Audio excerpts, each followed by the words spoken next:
एक दिन रोहन स्कीइंग करने गया था। जब वहां से वापस लौटा तो उसने देखा कि उसके घर पर कुछ अमूल्य सामान की चोरी हुई है। जब जासूस मेहुल ने घर के बाहर चोर के पैरों के निशान देखे, उसका शक रोहन के परिवार वालों पर गया और उनसे पूछताछ की।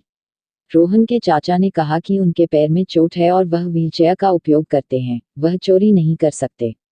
उसकी बहन ने कहा कि मैं अपने घर पर थी, मुझे कुछ नहीं पता। उसकी चाची ने कहा मैं अपने घर को क्रिसमस के लिए सजा रही थी।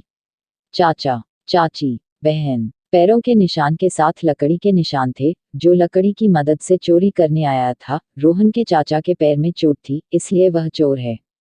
संदीप एग्जाम के पेपर जांच रहा था। अगले दिन संदीप की नौकरानी ने संदीप को मरा हुआ पाया, उसे किसी ने सर पर जोर से मारा था। कमरा उथल पुथल था, ऐसा लगता है कि मारने वाला कुछ ढूंढ रहा था। जासूस मेहुल ने केस की जांच पड़ताल की, उसको 4 लोगों पर शक गया।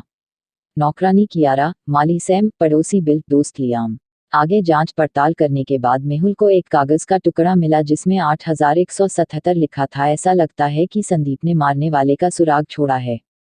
अगर आप कागज में लिखे हुए नंबर को कांच में देखेंगे तो आपको उस पर बिल लिखा हुआ दिखेगा। लगता है संदीप ने खून करने वाले का नाम मरने से पहले लिख दिया था।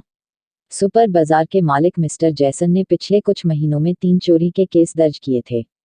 उन्होंने जासूस मेहुल को जांच के लिए बुलाया।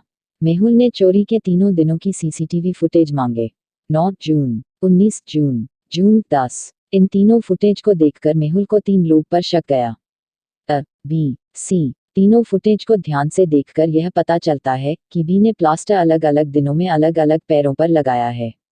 मिस्टर खन्ना के बावर्ची की सुबह हत्या हो गई। जासूस मेहुल ने वहां पहुंचकर तहकीकात की, उसे 3 लोगों पर शक हुआ। मेहुल ने तीनों की जांच पड़ताल की। मिस्टर खन्ना ने कहा मैं उस समय अपने स्टडी रूम में था, मुझे कुछ नहीं। मिसेज खन्ना, मैं उस समय हेडफोन लगाकर तेज आवाज में गाने सुन रही थी। नौकरानी, मैं अपने रोज का काम कर रही थी। मिस्टर खन्ना, मिसेस खन्ना, नौकरानी। बावर्ची के पास खून से लगा एक कांटा मिला। नौकरानी के पैर में ताज़ा चोट लगी थी, उसने बावर्ची को मारा है। हर शनिवार को जेल सुपरिटेंडेंट आर्ट की क्लास आयोजित करते थे। कैदियों को पूरी सावधानी और देखरेख में क्लास में लाया जाता था और वापसी में उनकी कड़ी जांच की जाती थी। कैदी सिर्फ अपना सामान ही वापस लेकर जा सकते थे। 3 कैदियों में से एक कैदी भागने की फिराक में था। क्या आप बता सकते हैं इन 3 कैदियों में कौन है? बी अपने कपड़ों को हरा रंग लगाकर भागना चाहता था, जो कि वहां के सिक्योरिटी गार्ड के कपड़ों का रंग है।